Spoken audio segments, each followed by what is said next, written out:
Hello, once again. Welcome to our podcast. My name is Si Wing Yi from the Evolution Network, and my special guest is Maureen McCann from Spartan Invest. Welcome, Maureen, once again. I always enjoy having some great presentations with you. Uh, Both of us has provided so much content for our respective real estate investors within our uh, respective networks. So thank you for taking time out of your day to talk about some very, very important, timely topics around real estate. And our goal is to give out a lot of value for our investors so they can be more educated and informed, so they have the confidence to make a decision moving forward with respect to taking action to achieve their real estate investment goals. So without further ado, let me share my screen and let's talk about this very, very critical topic. So the question is, we can talk about will there be a real estate crash, a correction, or a bubble? So let's go through some data. Let's go through some trends, and hopefully this will help. All right. So just to take a step back, America is short more than 5 million homes, and builders can't make up the difference. And especially with a higher interest rate, I've been hearing many builders out there are pausing further constructions because they do not want to overbuild on the new homes and put it out in the market, and there's not enough demands, at least right now, on a short-term basis. So with that said, I mean, that'll exacerbate the lack of supply moving forward, especially with new builds. By the way, Maureen, you can chime in anytime if you have. I'm sure you will. So, all right, and then let's look at the current inventory level. As you can see from even from 2015 until now, if you can see the graphs, there has been decreasing supply of homes according to Alto's research.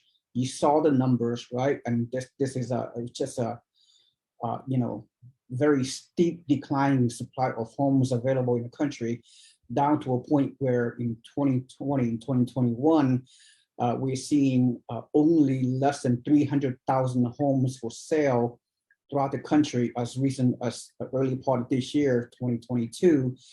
I know there was some increasing inventory at this time, but we could talk about that in a little bit.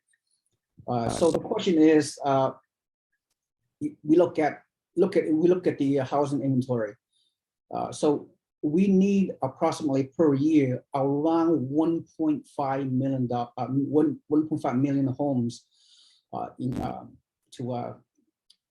to make it happen. So the question is, you look at the graph, are we going to able to reach 1.5 million home supply of homes? Well, according to this Zillow survey, not likely this year for sure, not likely next year or the year after. Maybe 5 or 6 years from now, we're going to achieve the balanced market. Balanced market means around 5 to 6 months of supply of homes should create a balanced market. Right now, depending on what market we're talking about, there are so many sub-markets in the US, but for my research, most markets in the country, they have about either 1.5 to 2 months supply of homes currently, which is still a very, very, very low supply. And demand, I know demand is not as great right now as there's early part of the year due to the rising interest rate. We'll talk about that also, but still very, very short. When there's a shortage of homes, think about it, Maureen. You and I have been in the real estate business for a long time. It's really economics 101 when the supply of homes are below the demand. When the demand exceeds supply, that means the housing prices will be higher. Now, I mean, the expectation are based on various resources. Experts are saying that we may not see double or triple digit appreciation like we have seen in the past 18 months, but we should expect to see single digit appreciation, whatever that means, 5 to 7% appreciation rate, at least for this year, maybe even next year. It all depends on the interest rate and what have you. So, and then some people, look, we've been talking to a lot of our investors in my database as for similar to you, Maureen. You have many investors in your database with Spartan investors as well. I'm sure people have a lot of fear and a lot of concerns. And then, of course, the news media paint this negative picture, negative headlines. Some say there may be a recession coming. There may be some say there will be a mild recession, and some people say maybe not so mild. It all depends. No one really knows for sure. But if you look at the past history, in the past 60 years of the U.S. economy, housing, according to Case-Shiller Index, housing stays strong throughout the recession. So, but listen, Maureen, I'm sure you agree. Even if there's a recession, whether mild or not, in the next year or two, people still need a place to live, right? There will still be a shortage of homes, right? There will still be a moderate demand of homes out there. So, so you have a quick comment on how the real estate will thrive and overcome any potential for recession times coming in? This is a really great chart, and I would say that there's another good data source too, called Keeping Current Matters. And Dave Childers, he put a really nice graph up. 4 out of the last 6 recessions, housing increased in value. So, there are sensationalized headlines to attract eyeballs, because that is how those networks get paid. So the more sensationalized, the more negative, because we tend to go to the negative versus the positive. You have to just tune out that noise and just look at the data, and the data supports buying real estate is not necessarily recession proof, bulletproof, but it is definitely recession resistant, and that's something to keep in mind. Yeah, I would agree. If you're sitting on the sidelines being fearful because you don't want to buy, what does Warren Buffett say? I think be fearful when people are greedy, be greedy when people are fearful. Yes, that's what I was trying to get out. Thank you, Sewing. You say it. So this is a time when other people are sitting on the sideline. This is where when people sit on the sideline, they're not going to capitalize on the growth. And if you are an investor focused on growth and accelerating your growth, sitting on the sideline with your capital is not going to get you there. Right. There's another philosophy I have: be a contrarian thinker, be a contrarian investor. Whatever the mass people go think one way, or the mass media, the mass population go one direction, the smart ones go to the other direction. That's the definition of contrarian thinker, contrarian real estate investor, right? So right. Yeah. One quick final thing on this slideshow: the only downturn during any kind of recession was obviously during the 2008 housing crash. Again, the 2008 housing crash was the only time over the past century where real estate has decreased in value. Is that amazing? And now, I guess. Yep. And people being so emotional about it, they think, real estate asset is a hard asset. It's not like stocks where you can go down zero value. It does not work like that. People need to, just get away from the emotions. I know emotions run people's lives, but you got to be smarter than that. Data does not lie. That's data right. Does not lie. We shown data, and here it is. Just pay attention, everyone. So again, the key demographics, baby boomers and millennials. There are 78 million millennials. Either they buying right now, some of them, many then there are many are still waiting on the sideline, hopefully until the interest rate decreases. And once that happens, who knows, we may have another semi real estate boom maybe next year. But baby boomers, myself included, we are buying, vacation homes, second homes. We buying rental properties. So and we're doing 1031 tax-deferred exchanges. And Maureen, you and I, on a consistent basis, have been helping our investors to do 1031 exchanges. Typically, our investors sell one high appreciation property in California with low cash flow to exchange into 5 or 10 out-of-state properties with higher cash flow, and so forth and so on, using 1031. So again, baby boomers for our part are helping with the real estate market, and of course the millennials are still waiting to pull the trigger more and more so. Anyway, so another reason why, Maureen, that we do not believe there will be a crash or a correction or a bubble, however you want to call it, which is different right now. Of all the homeowners in the U.S., 40% of the homeowners have substantial equity in their homes, due to the last 2 years of amazing real estate boom during the pandemic, but even prior to that. So for homeowners out there and for real estate investors out there, the mortgages you have, the equity, you have appreciation you have gained over the past few years, I congratulate you. So as a result, when people have so much equity, there's no way they can walk away from their homes, right? And furthermore, real estate investors and primary home buyers that's in buying these homes to live or as an investment property, we all have great credit. I mean, most of us have like 760 FICO scores, right? It's very, very hard to get mortgages these days. You gotta have a very good credit, very good financial profile to do that. So that's another reason why we're not going to see any kind of real estate crash moving forward, because of the tremendous. Yeah, and see, when you think about this, if somebody gets into financial trouble and they have to sell their home, they've got equity in it. They want to sell it so they can take the equity out and go either rent or buy something that's more affordable. So it gives them options. If you have no equity and we were in that same situation as we were in 2008, you just walk away from the deal. People are not going to walk away. Oh, absolutely not. Maureen, I don't know about you. You are a bit younger than I. Don't give away your age, but I'm not going to give away my age either.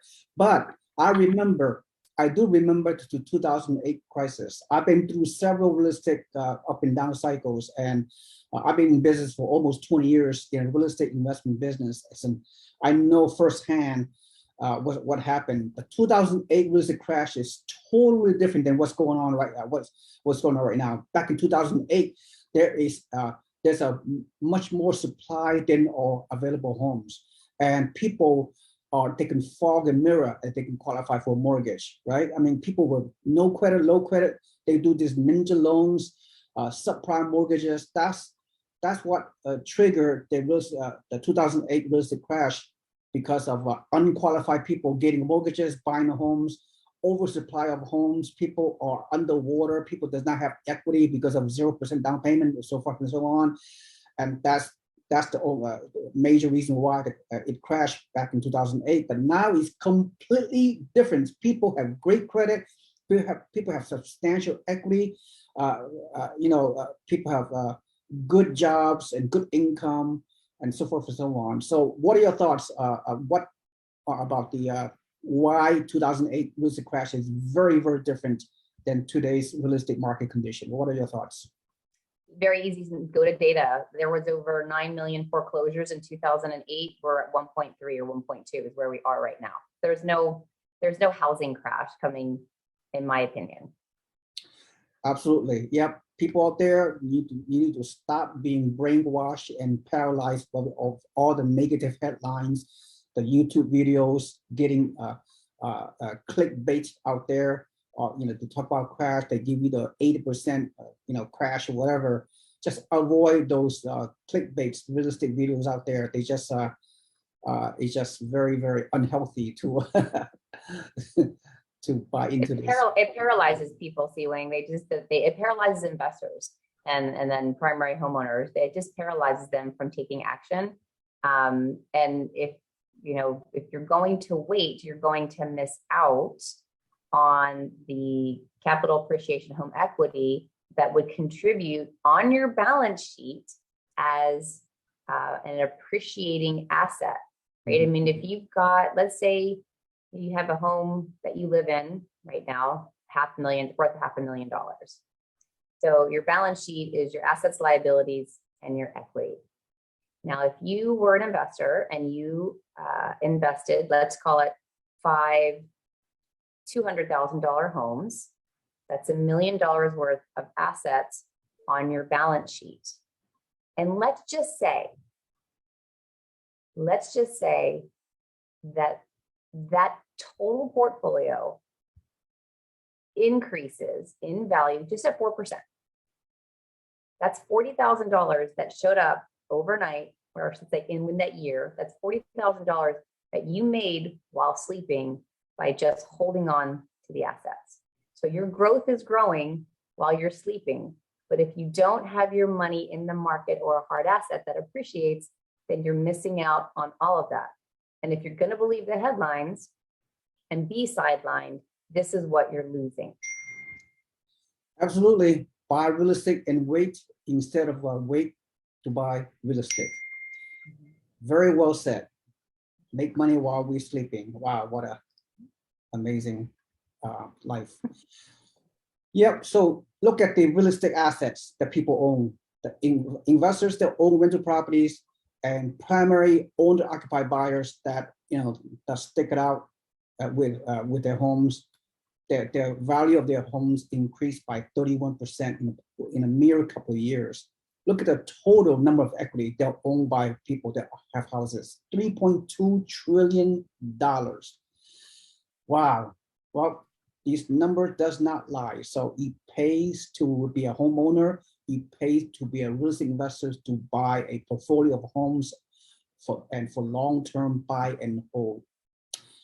All right. And then again, let's reiterate, are we heading toward a real estate crash? Now, no one have a crystal ball. No one can predict the future, but you and I, Maureen, can only go with the data and the trends that are available to us. And again, let's recap. Right now, there's still a lack of supply, even though recently, due to higher interest rate, there are more homes coming to the market.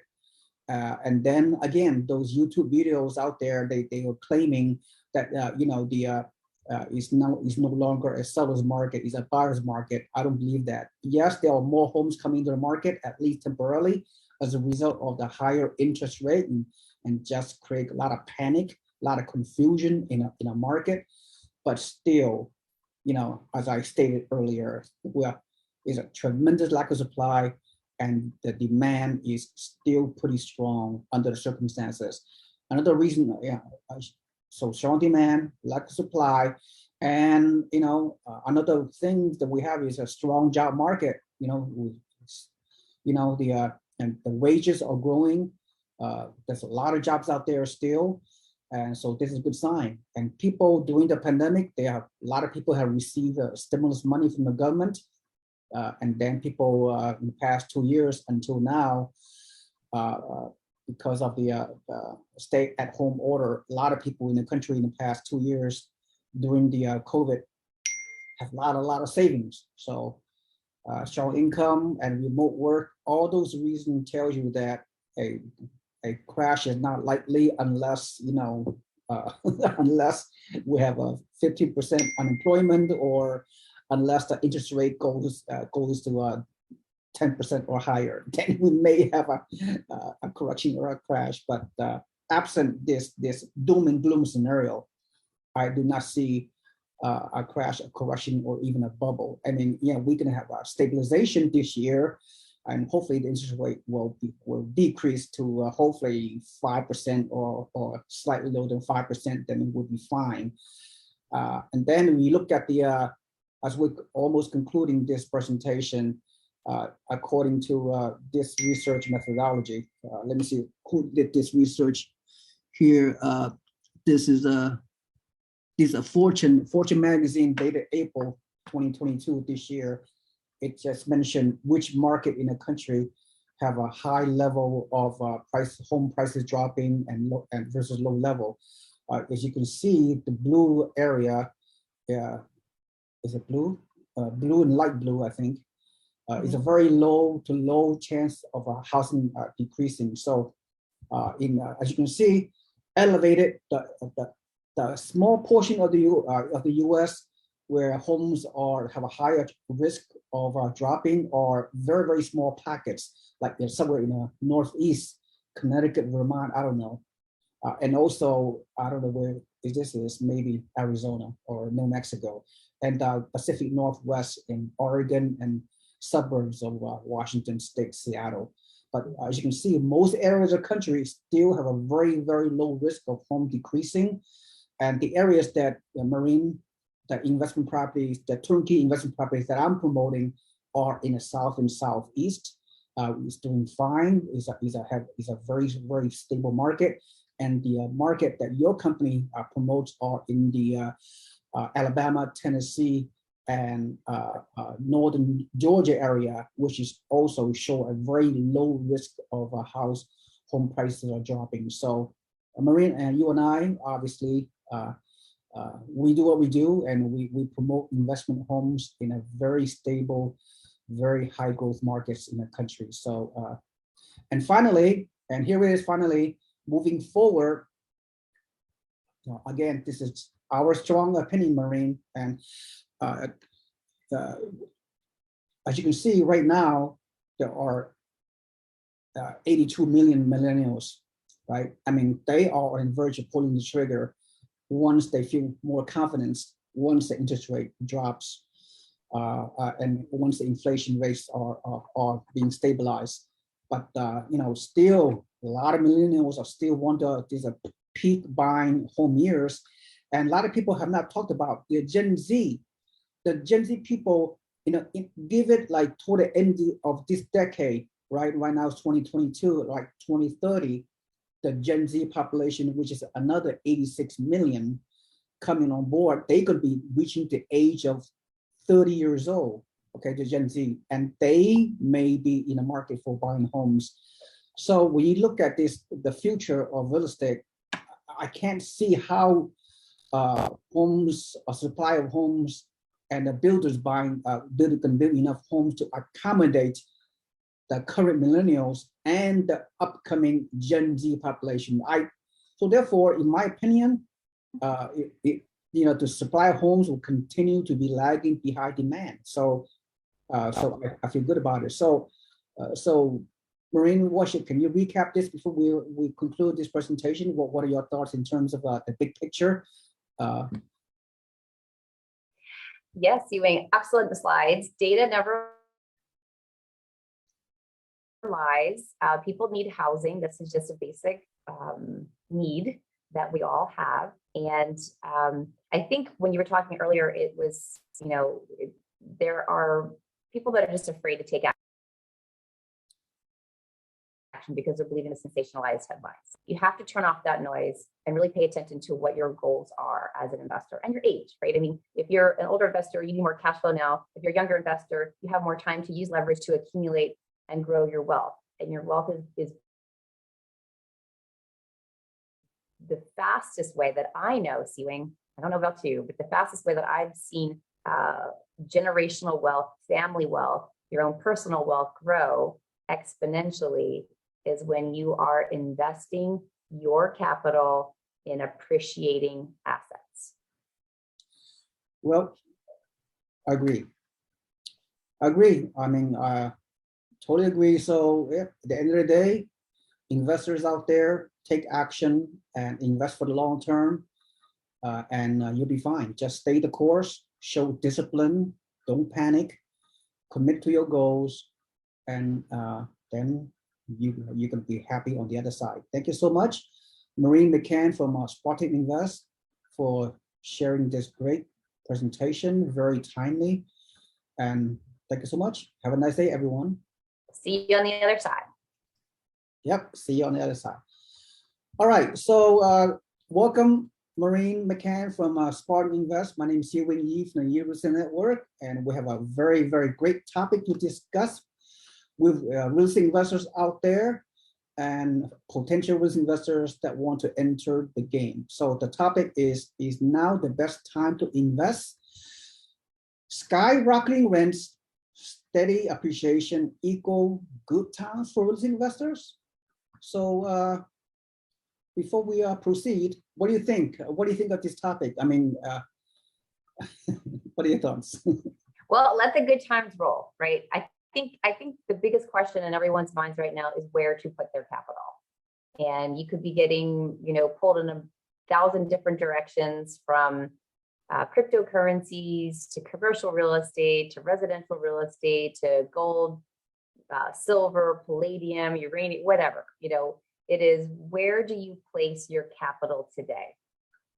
And you want, and if anyone is awake on this call, they will recognize that we are in inflationary times, and it might even increase a little bit more before the end of the year. So you need to find inflation-proof investments. And if you can buy an investment property and lock that rate in for 30 years fixed, it never changes, and then you have rents that are escalating over that time period that you own that portfolio, it's an excellent hedge against inflation, especially when you add in the appreciation piece of the real estate too. So I'm excited about this topic because rent escalation and with coupled with capital appreciation, we're good to go. Yep, exactly. So once again, something, Maureen, what you just said is something you and I has gone over multiple times, and we have to ingrain this philosophy into the brain of those investors because we are so passionate about it and we believe it, we experienced it, and so hopefully. And we have to help investors block out the noise, right? We have to help investors really clear out all the noise and listen to things that just have been proven to work, especially in times of recession, or in hyperinflation. Absolutely, let's cover that. I believe, once again, the topic is, let's share the screen. And right now, in my personal opinion, right now is the best time to invest for real estate investors, for potential landlords. All right, so here we go. Here we go. Yep, due to rising prices and rising mortgage rates, it has becoming making home ownership unaffordable. Right now, there's a 40-year, in the past 4 years, we have never seen such lack of home affordability. It's just amazing. So what does that mean? Well, that means, furthermore, inflation, it has hit a 31-year high mark. Right now, the adjusted, CPI, Consumer Price Index, recently, a few days ago, as a matter of fact, has increased to 9.1%, Maureen, in case you have not heard. So a few months ago, the inflation rate were a mere 8.5%. Now it's 9.1%. Now this is the official inflation rate, and but unofficially, if you go shopping lately, groceries or otherwise, it feels like inflation rate is way higher than 9.1%. So it's hurting us on a pocketbook. So as a real estate investor, I say this: if you look at the past inflationary times, real estate investing, real estate increases in value during inflationary times, right? I think I showed you the graph on our previous videos. And also the rent also rises. If the rent rises, risk investors will get more cash flow. So let's discuss about it. Let's talk about why, in my opinion, and Maureen, I believe your opinions as well, right now is the best time to buy rental properties. All right. Here we go. Let me Yeah. share with some more data.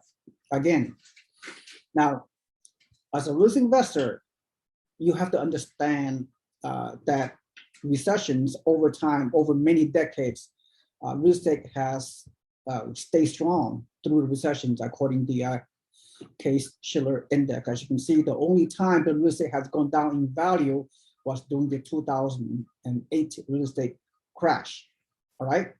So with that said, so again, put yourself in the shoes of a risk investor, right?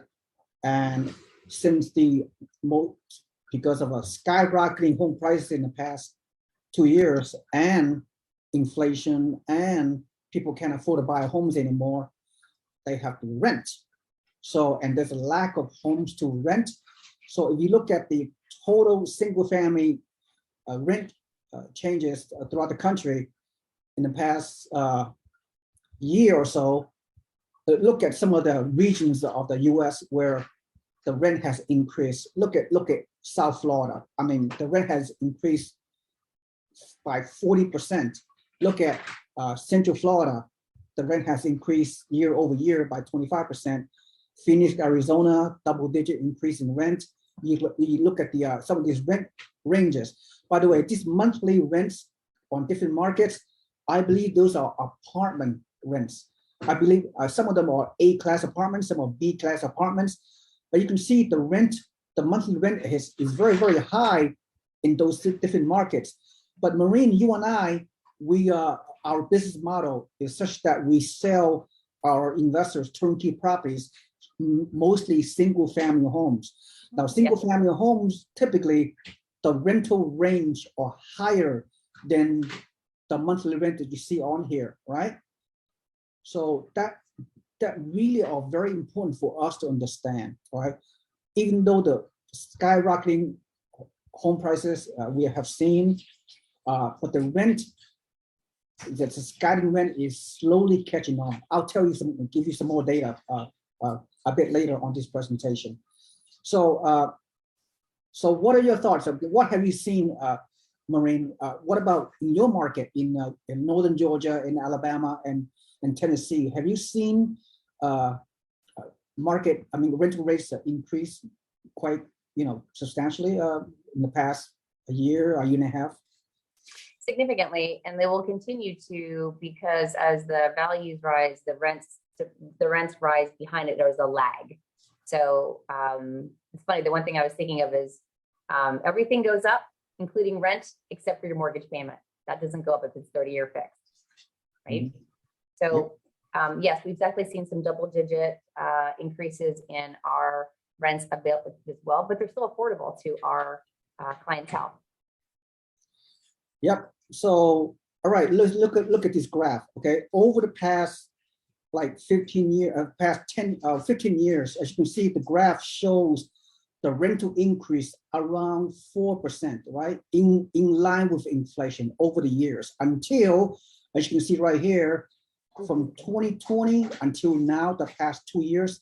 Look at the graph. I mean, when vertical, the rental increases like the skyrocketing went vertical from a typical 4% into 12, 13, 15% or more, which is very, very dramatic. Again, there's a lack of homes to buy and there's lack of homes to rent with the inflation. So the landlords are raising their prices. We're seeing bidding wars by renters.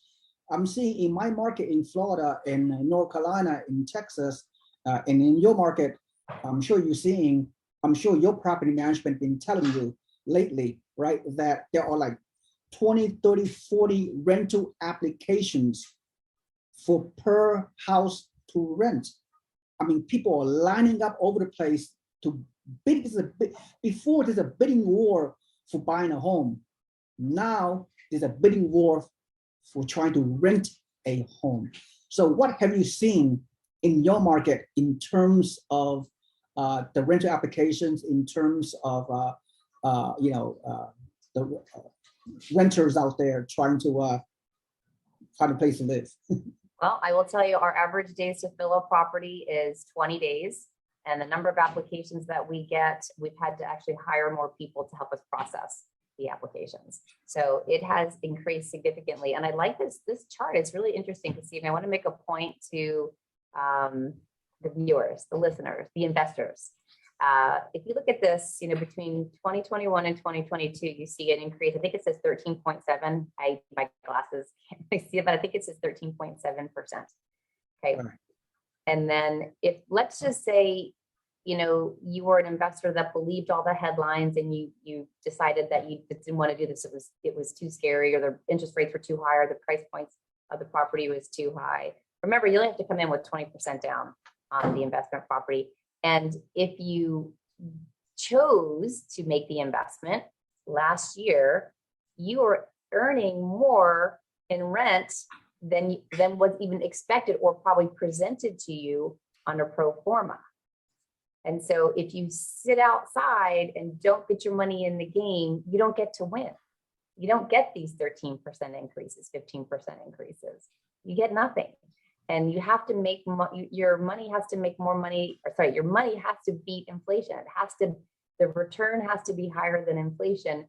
And I would love to I wish this was a live, we could interact with some of the audience members, but just ask them, where right now in July of 2022, where are you getting a 13%, 15%, 20% rate of return on your money? Just where? I agree. We will talk more about it in the subsequent slideshow. All right. So let me continue. Very well said. According to this business journal, the U.S. rent prices is highest in decades, and they aren't coming down. So, yeah, the rent will continue to increase for years to come, decades to come. In fact, between 2020 and 2040, the next 20 years, there will be 9.3 million net new renter households, a 21% increase. So this means, Maureen, that you and I are in this business, that when our real investors buy rental homes moving forward, you're going to have some great tenants. You're going to have multiple tenants try to, just knocking on your door, begging to rent your house. So that's what we want, right? As risk investors, we want to have a high quality renter that can pay our mortgages, pay our monthly expenses on our rental properties, so they can make us rich. So that's the reality of the game. So yeah, on the one side, there's a need of renters for housing. On the other side, there's a need of investors that are looking for creating generational wealth or accumulating wealth for their family. You and I, we just bring the two together, right? There's specific needs that are out there in the market, and we deliver them consistently. Absolutely. So the rental market is great for risk investors. Right now is the best time to pull the trigger. So now this comments are really, really important. So we are becoming a renters nation. Now, let me go through the bullet point. Then, Maureen, I'm going to ask you once again for your thoughts. Okay. So what does it mean to be right now is the greatest, we become a renters nation. There's more renters now than ever before in history, as far as I'm concerned. We discussed the bidding wars from renters. 30 to 40 rental applications per rental house is not uncommon. So right now, the cash flow may not be that high, but it'll be higher, clearly, because, and then we're getting some very high quality renters. The renters are staying in longer, although they typically sign 1 year lease. Many of them have been staying 2, 3, 4 years at a time because they can't afford to buy a house. Right now, 40-year low affordability, historic. Inflationary or recession times will cause more people to rent. We discussed that. We're not going to discuss too much about the numerics, even though you and I have done recent videos on a deep dive about we're getting higher cap rates, higher cash and cash returns, higher rent to value ratio, higher total return on investment. And then again, now is a great time to be a risk investor. So what are your thoughts on this bullet points? It's a lot. You know, it is. The thing is, you have to take all of these, it's like a pieces of a puzzle. All these little data points and bullet points, they all contribute and add into something that we just happen to be involved in because we've understand and had success ourselves in investing in real estate. And you and I are very passionate about helping others get this information, figure it out for themselves, quiet out the noise, push the noise out. Really, there is so many negative headlines that I even got in the last week, I went down the rabbit hole and I started not feeling very good about things, right? I was kind of feeling a little blue, a little depressed, right? Because of all the sensationalism. And then I had to just stop it, turn off the mainstream media, and really focus on what is best for me and my family and my business and my investors at this very moment in time. And you and I both agree, push the noise out because the noise paralyzes you. What you need to do is really sit down and look at what do you want long term. All of us just want financial security. We want financial freedom. And the way to do it's not going to happen by working at a job 9 to 5. You need multiple streams, multiple streams of income. You've heard this term before. And maybe some of you are just scared to actually do it because the interest rates are too high. Am I buying above market price? This all seems so scary. And we get that. And this is why Seawing and I do these types of short little informational videos for you is because data does not lie. Real estate has been tried and true and proven. And yes, you may not get as higher the cash flow that you want now compared because the interest rates are higher than you did before. But man, you get the appreciation, you get the cash flow, you get the deduction on your tax schedule, you get the hedge against inflation, and you get the loan pay down benefit. When you add all those things up, it really kicks inflation's butt. Honestly, it really does. Yep, we can discuss that in the next few slides, Maureen. I know you're a little bit ahead of the game, which is great. I could not agree with you more. So hold that thought. Let's get back to the sharing the screen. And very, very exciting. So then, look, again, Maureen, you said, when people look at the YouTube videos, when people look at the news media, when people look at the internet or the local news, whatever, you realize most of those information are about primary home buyers, right? Owner-occupied buyers. They never talk about what is what is a real estate investor? How do they create their criteria, right? Mm-hmm. So that's why, and then you and I, Maureen, we're filling the gap. We're providing real estate investor education in a way that is really not done by any other real estate organizations. I mean, Maureen, I'm sure you agree. It's just that I do a lot of research. I look at YouTube videos for the past few years. I look at the internet, and I am so disappointed that there's so little information, there's so little transparent, real, authentic, realistic real estate property investment education in a way that you and I are doing recently, especially the last few years that we've been doing, right? So it's really a shame, okay? People getting there's so much inaccuracy, there's so much misleading information out there in the social media, in the mass media for that matter, right? So we can only do so much, Maureen. You and I, there's only two individuals, right? And we doing our best to impact the people within our space, right? So that's my frustration, but at the same time, you and I keep doing this video presentation because we can impact one more real estate investors out there to take action. Then, at the end of the day, that's great. It's just we have a sense of accomplishment, right? Stephen, I'm going to stop you. I'm going to ask you a quick question. So I know you've done this for a long time, same here. Think about, and maybe even share with the group, someone that you've helped and how you've changed their lives because they believed in you and they believed in investing. Just share what some of those conversations are like. I've had them too. When someone who was brand new, didn't really know what they were doing, they actually trusted you, they made the investment. How did their life change financially?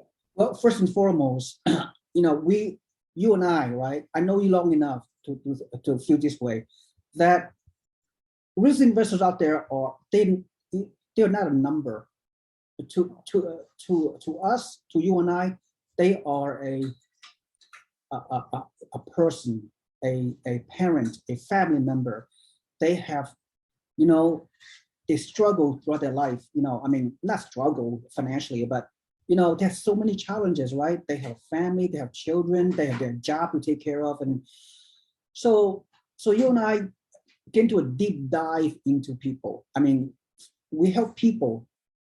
I mean, the numbers and the analytics, all the stuff, they're fine. They just validate everything else. But so all I say is, I don't know how I'm going to answer your question. I mean, I'm going to answer it in a philosophical way, right? So we just need to care about people out there, right? I mean, people does not care how much you know unless they know how much you care about them. So you and I have this caring. That's why I enjoy working with you. I mean, we are people-based, we are relationship-based. So I know we have thousands of investors on my database similar to you, but the few out there, the small percentage that they're motivated, they want to reach out to us. We just hold them. We just understand what their personality, their background, and all that, and just try to, just try to be as personal as possible, and just inspire them and motivate them to do what's right for them financially. And so they're not just a number. So when I engage in a conversation similar with you, so we ask them, what is your financial goals? What's your motivation behind your real estate goals, right? Why are they important to you? Tell me more about your financial challenges. What is your background? I mean, why you want real estate as a potentially wealth-building tools to impact your families, what's your life, those kind of things. It's just and most real estate investors out there, they don't do these kind of things. They don't have a personal relationship with their investors. They just sell. They are marketers. Look at the YouTube real estate videos, clickbait. They just want bodies, numbers, clickbait, subscribers, and sell. They don't care about individuals, right? So you and I, and you personally, Spartan Invest, you guys have the great model. You hold the client's hand, you build long-term relationship, similar with my network, real estate network, same thing. So so I know it's a long-winded answer. I don't even know what I asked you to answer your question. I wouldn't expect anything less from you, we can go on and on. Again, we discussed it, but let's continue. Okay, let's go over the rest of our presentation.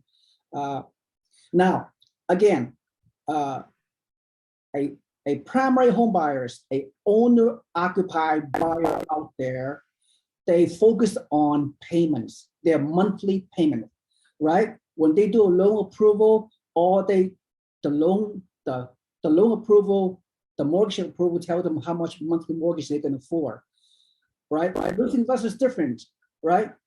Completely different mindset, yes. Completely different criteria. So let me discuss, you and I discuss the mindset of a primary home buyers, an owner-occupied buyer.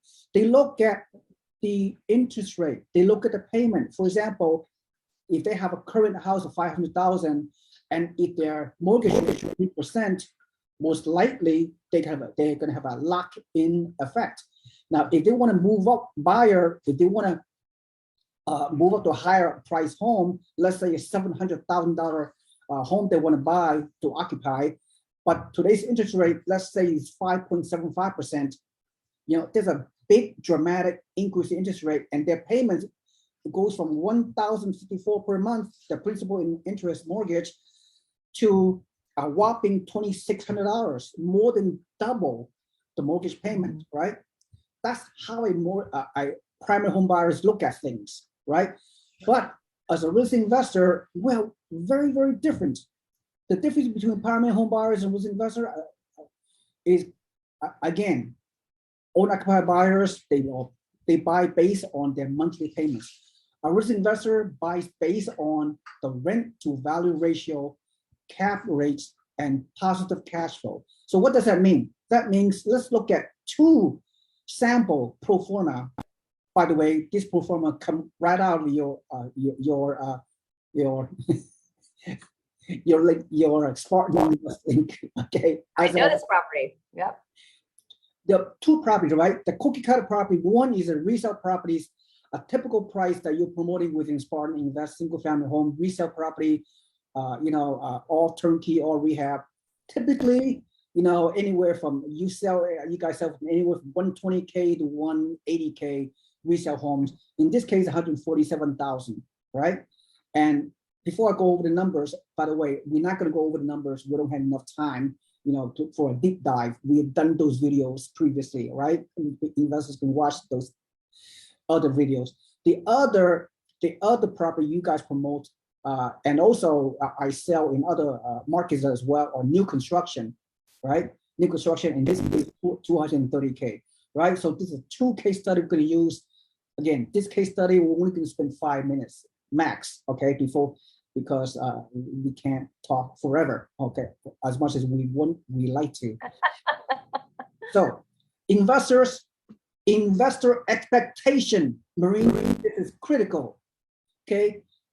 I hope investors can able to watch this 30-minute presentation from beginning to the end. Don't quit in the middle and not hear this important presentation right here on the slideshow, right?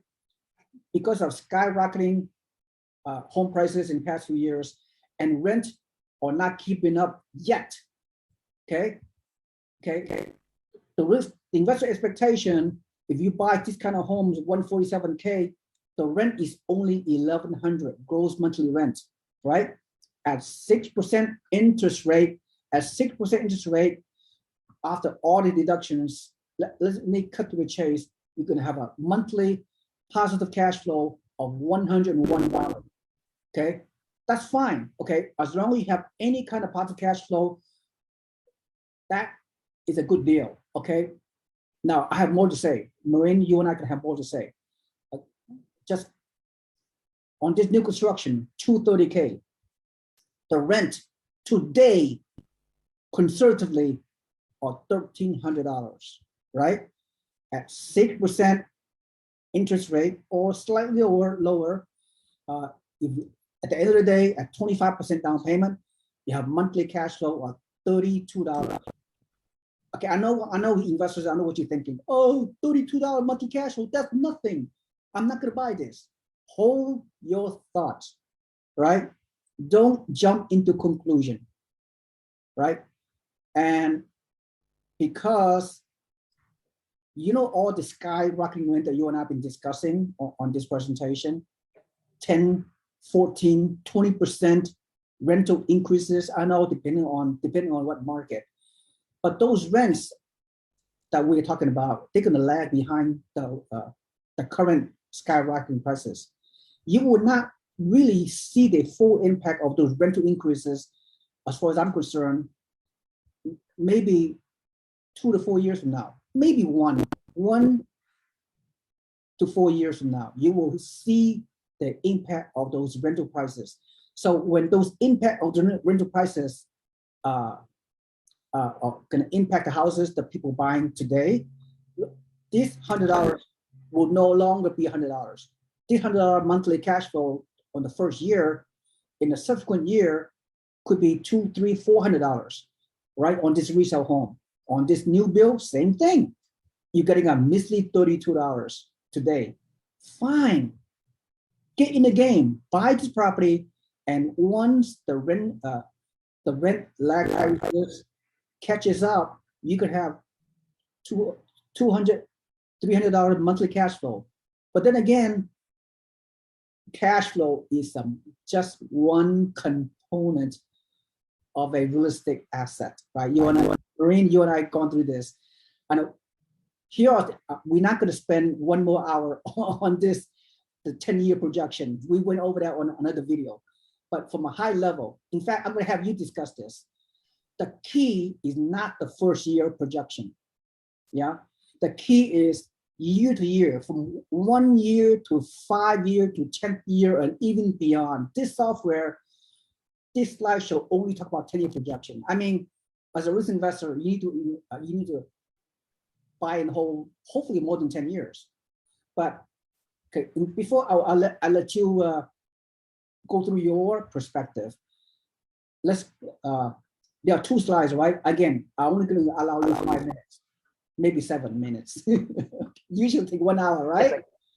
So I have 2 slides. The first slide on this one sample property, we talk about 5% annual appreciation rate, 5% rental increase from year to year. So look at the gross rent increases, and we're going to talk about, the annual rent increases, right? Cash flow going to increase. And then the second slide, which is very, very important, it shows the increasing numbers. Appreciation will increase. Capital rate, cash and cash return will increase. Return on equity will increase. The market value of your homes will increase steadily. The loan balance will decrease. Equity will increase over time. You can cash out refinance your property to buy more properties down the road, and all those things. So go ahead, Maureen. I'm going to allow you to recap this 5 to 10 year projection. Why this is so critical? Why most real estate investors, whether you're an experienced investor or a newbie, do not truly understand the value of look at the projection and the numbers from 1 to 10 year and beyond, not just the first year projection to make your decision to buy a rental property. Go ahead, Maureen. The reason not to look at year 1 to make the decision is because you're limiting your viewpoints on all of the ways that you earn. And if you don't even have your money in a property like this, then you don't get the earnings on the home equity. You miss out on the earnings on the increases in rent. And by the way, you control that. You can control the increase in the rent. That's a beautiful factor that you can control in this whole formula. So if you don't do this, if you did not buy this house, you would not be the winner of these 5 ways that real estate pays you, from the increased cash flow year after year, from the increased appreciation year after year. And yes, there's some dips and valleys and stuff, but for the most part, it's a continuing incline. You would miss out on the principal pay down that your tenant is paying for you. You would miss out on the tax benefits that you get, and you would miss out on your money hedging out inflation. That's if you didn't do it. But if you did do it, this is what Siwei and I are trying to explain it through this. And I love this 1 to 10 year. You cannot make a decision today on an asset that you are going to hold for 5, 10, 15 years or longer. You have to look at the long-term play. That's why it's called a long-term buy and hold, not a short-term rental. There's a difference between the strategies on the 2. And so just think about this, guys. These numbers are nice. The data is nice. You've heard Siwei and I talk about this multiple times. We know that you have to hear the same thing over and over again. I now in this quick hit world of social media, our attention span is very short. And so you have to hear the same thing 22 times. There's data that says you have to hear the same thing 22 times in order for it to land. Maureen, what's my, sorry to interrupt you. You know what's my definition? Quote unquote, repetition is the mother of all learnings. Repetition is the mother of all learnings. What does that mean? That means this presentation, guys out there, you might have to play this video more than once. Go ahead, Maureen. Sorry to interrupt you. I would agree. I think it's a great point, because let's just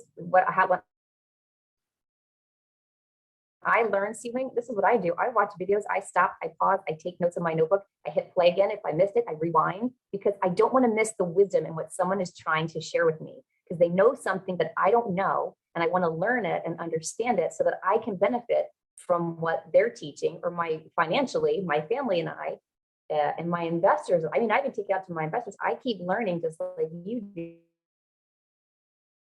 do so we can help investors figure out ways to build their wealth. And you and I just, our little niche is real estate. Someone else could be talking about cryptocurrency. Someone else could be talking about oil and gas, right? There's opportunity everywhere. You just have to figure out and decide where you want your money to go, something that you understand. And the only way that you can understand it is if someone actually takes the time to teach it. And this is what we do for free on the call, right? We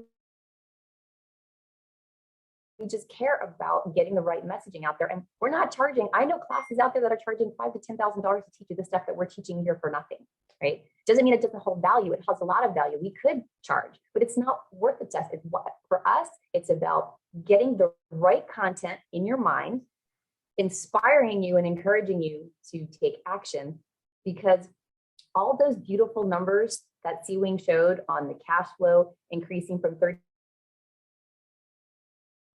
$13,000 first year to over $20,000 on year 10, you don't get any of that if you don't get in the game. We're just helping you get in the game by giving you the right tools. That's it. That's all I got.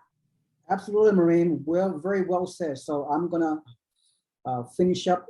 We only have about maybe 7 minutes left.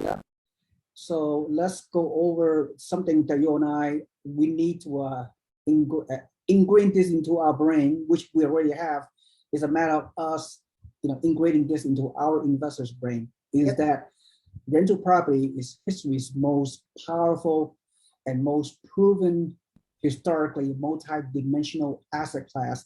Is the most tax favored asset class among comparing to any kind of assets over time in the past, 100 years.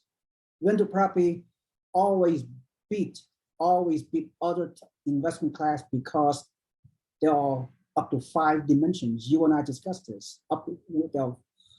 Multiple ways to make money.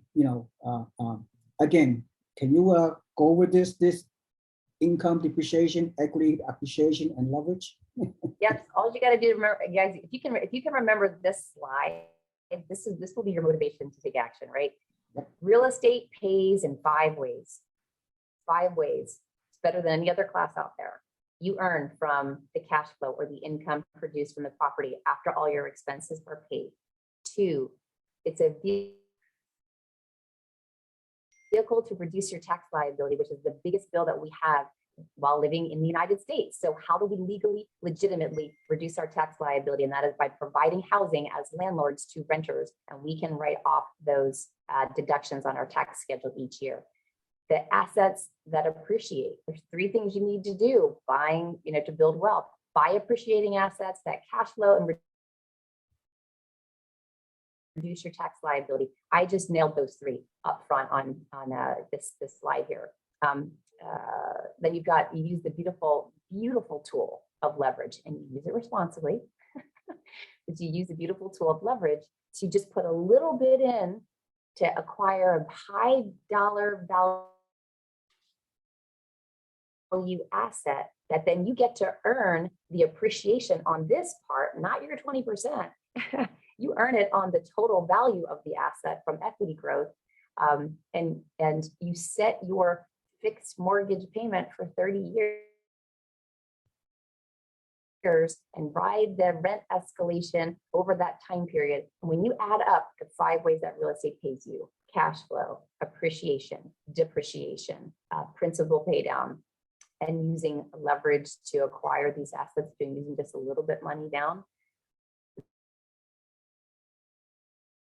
that has been a winning formula for hundreds of years in the United States.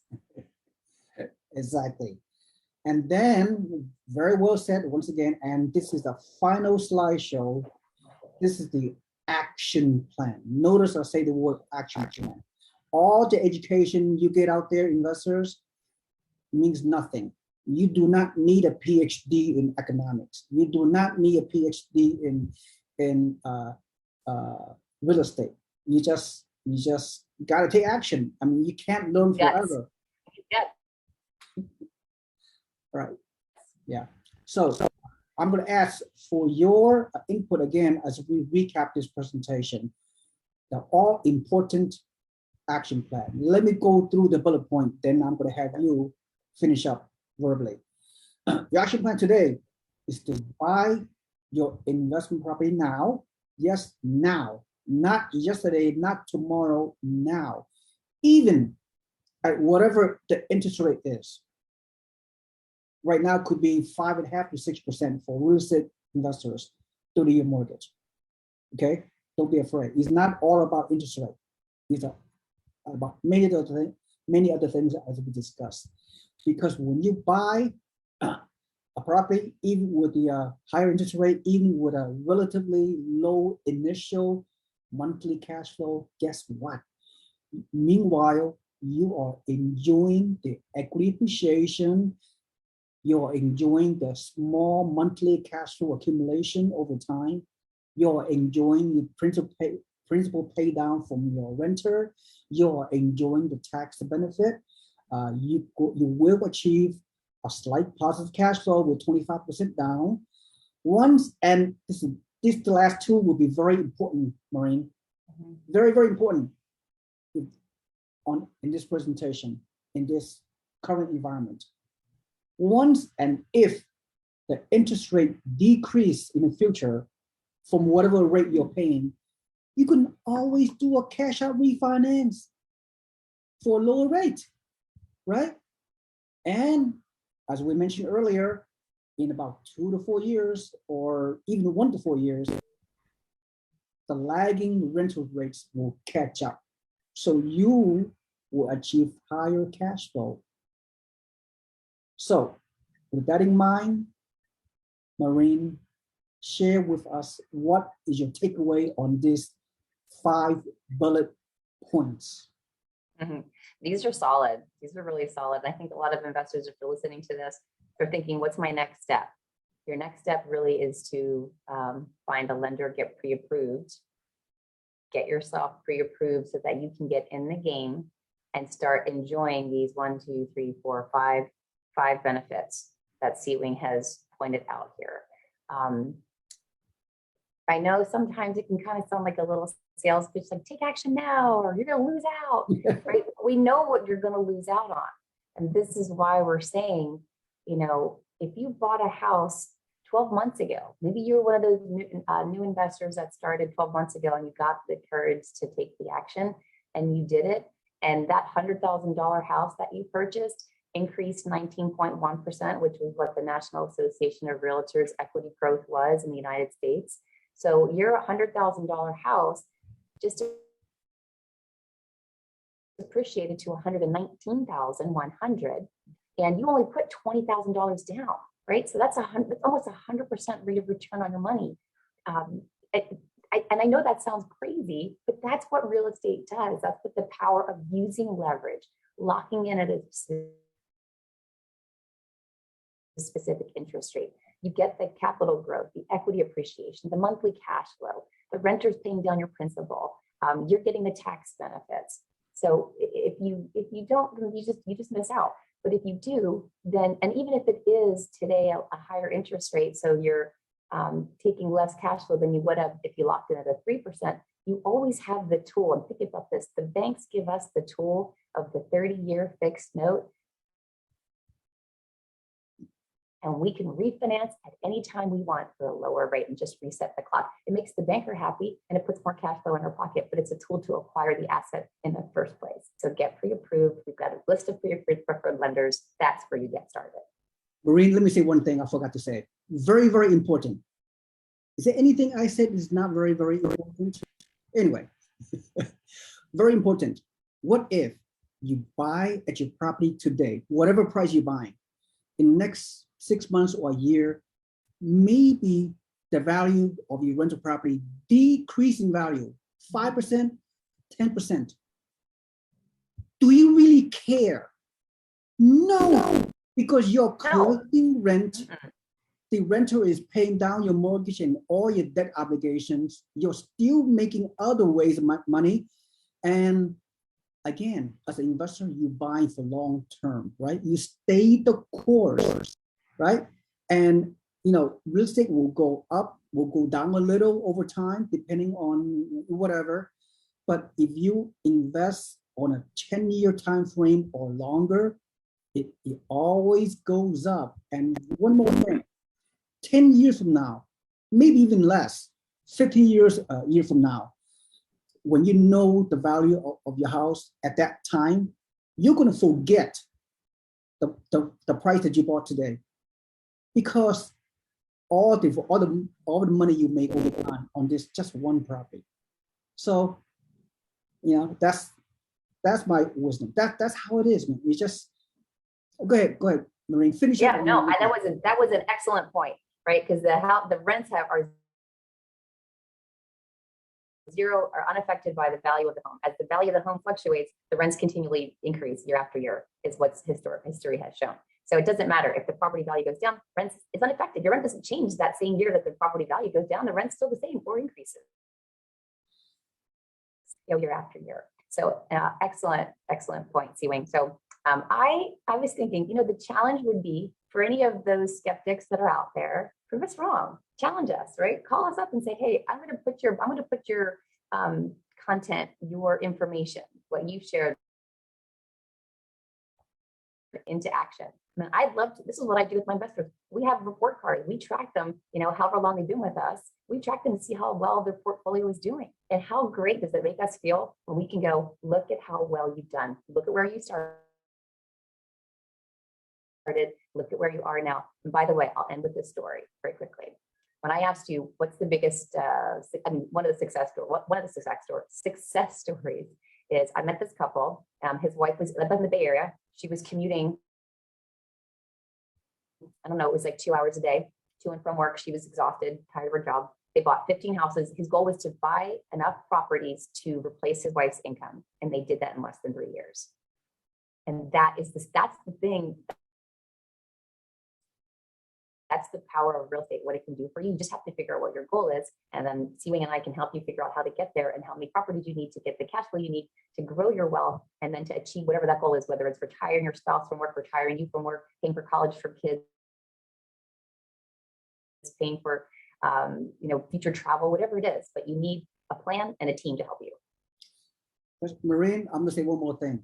Now, this video would be saved in an archive, on my YouTube channel, right? I mean, right now is July 2022, right? And for those of you that are taking action as a result of watching this video, great. You can go through your journey. In the next 5 to 10 years, we can talk about what transpired. Now, for those of you naysayers out there, your negative people out there, and there's way too many of you, you continue to stay in the sideline. Just compare this video today and the graphic that we show and compare to 5 to 10 years later. We'll be around. Marina and I can be around 5 to 10 years. We're not going anywhere. And we will see, the action takers will reap the benefit. The negative people out there will, live into their negative financial story. Just stay on the sideline. What if, I should have, could have, would have. I've been hearing that for the longest time in my 20 years of real estate investment business. That's the way it is. Which side, you want to be at. You can be on the positive side or the negative side. You can be the one that take action or the one that always, have excuses, right? And never do anything, stay in the sideline forever. So, that's, you have to understand, you have to be in the winning side or the losing side. Okay, that's, I hate find excuses or find reasons to take action. It's true. You can make money or you can make excuses, but you cannot do both. All right. Wow, good job, Siwing. We can talk forever, but again, I mean, I know hard to make such a long video, but it's so much powerful. Maureen and I need to say, hopefully you guys are inspired by this. Hopefully you guys are just, just motivate yourself. Just and take action and take some risk, take action, and work with us, work with my organization, or work with Marine if you want to. You don't have to, right? You can go out there and do something on your own. All right, so that's all I have to say. Thank you so much, Marine McCann from Spartan Invest. You've been such a your perspective is so helpful. It's just so amazing working with you. So thank you for your help. All right. You're wonderful, Stephen. Thank you. My pleasure. This is Siwing Yi from the User Network. I will see all of you on the other side. Have a nice day. Good luck. Bye. Bye.